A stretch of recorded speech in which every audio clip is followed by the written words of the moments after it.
Okay, this sounds crazy, but I just spent $20,000 buying a picture of a cartoon dog. I invested is a very loose term, in this project called Bored Ape Kennel Club, because I have a bored ape, but I didn't mint this dog. And this dog cost over 6 ETH to acquire, and it sounds like a complete irrational purchase.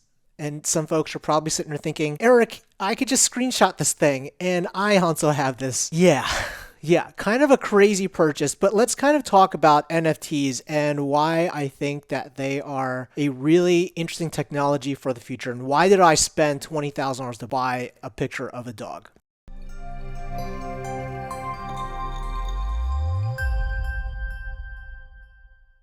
So first of all, let's talk about what NFTs are. NFTs are what we call non-fungible tokens. Non-fungible tokens basically are items that have a one-time use or there's a limited quantity of with a smart contract wrapped around it. So think of an NFT like that, where it's a one-time thing that belongs to you. And when you have a smart contract that's associated with it, like with this dog, there's ownership tied to it. So the ownership of this dog is associated with my wallet, meaning nobody else is going to be able to own a dog like this. So that's what NFTs are. Now, NFTs have taken almost the world by storm. CryptoPunks right now the floor price is $300,000 each for this basically 8-bit graphic. And then you have major auction houses like Sotheby's that are auctioning off. There definitely is a legitimization to this space. Right now, NFTs are used predominantly for art, but also, right now, a lot of folks are investing loosely into these NFTs because there is a potential of, number one, creating a lot of profit, but number two, a lot of folks are early into this space. So a lot of folks ask me now, okay, Eric, how does an NFT work? Let's say, for example, you wanted to participate in the market and get involved in NFTs. How do you do that? There's two different ways. Number one is you get your NFT at mint. Mint basically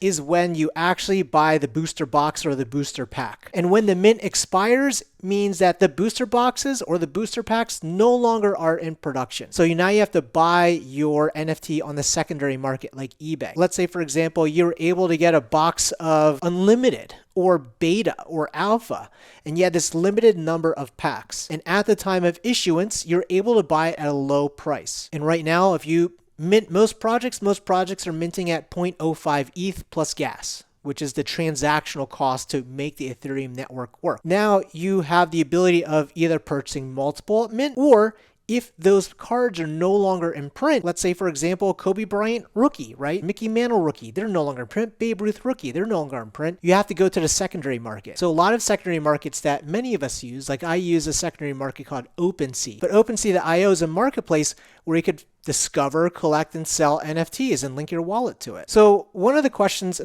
a lot of folks ask is, who prices the NFTs? And the NFT space is really fascinating. The pricing is based on the market. Just like with any collectible out there, there's a certain rarity associated with these artwork pieces of NFTs, and that rarity also correlates with a value, and the market is going to price based on what the market will bear. So you might hear of some certain words like floor price. Floor price is what is the lowest somebody is paying or selling that specific collection of art for. So there's a bunch of different projects out there that are super popular. So let's say, for example, right now, like there's the collection I love is Bored Ape Yacht Club. You could go in and you could see ranked by rarity what the rarest one is. And right now, this is the rarest one that's available with this DMT cyborg looking guy, and he's being auctioned off at 1,777 ETH. You're looking at $6.2 million for this guy, which sounds absolutely ridiculous. But consider art and think of art as like a status symbol for a lot of folks. So anyway, like as I go through it, like a lot of folks are asking me questions like, Eric, okay, now that you've told me about that, tell me a little bit more about like taxation of it. And I made a previous video on how it's taxed, and it's basically taxed as if you're selling any piece of art, like a collectible or a long-term or short-term capital gain. However, there is an additional clause. If you are a person that's buying and selling art as a trade or a business, you could be classified as a dealer, and an art dealer is able to deduct expenses. But now now your profits are going to be taxed at ordinary income as opposed to capital gains. And that also might be subject to self-employment tax, which can be problematic for some folks. So that is maybe one way that I've seen people do well, right? That's like a professional trader for stocks, right? You have your computer rig and all these things that you're doing. NFTs are just this wild space a lot of folks are just like figuring out. So then folks always ask me, Eric, are NFTs a solid investment or is it just like a flash in the pan? And the reality is, if you've been investing in cryptocurrency, every year, typically every 6 months, there's this new hype. There's a lot of the projects that just poof and disappeared, but there's a lot of great projects that have stayed strong, like AAVE and Synthetics and companies like that. Earlier this year, we had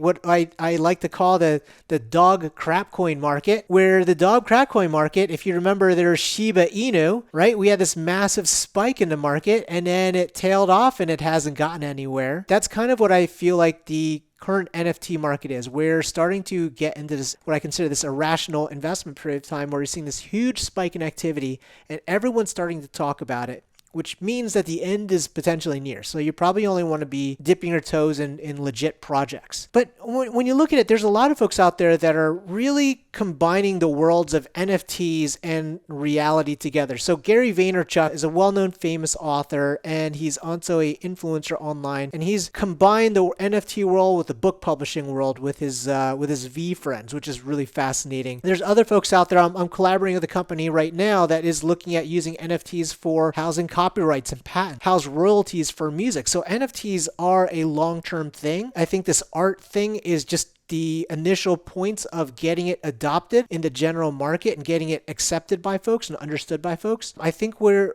really still at the early phases of things. And then the last question a lot of folks always ask me is, number one, NFTs tax deductible for business owners, and should business owners invest in NFTs? As a tax guy and a person that's been in the tax world, tax advisor, crypto tax advisor for the last 10 years or last 5 years, folks always ask, are NFTs tax deductible for business owners? First of all, they're only deductible if they're directly correlated or connected to your business. So if you're an art dealer, or if you're somebody that sells tech related stuff that you could connect the NFTs to, then they could be treated as inventory or a capital asset of your business. If there's no relationship, let's say you're a digital marketer, that is not a approvable expense by the IRS for your business. It needs to be something that is reasonable, usual, and customary for a business. The other question I get is, should business owners invest in NFTs? Now, I am not a financial advisor, so I'm not going to give financial advice. I'm going to give you some, my own general tips. I am a business owner, and I have a piece of my portfolio that I invest in speculative assets. And part of my money, I was telling my buddy Kent earlier, is invested in boring money, like money that I don't need to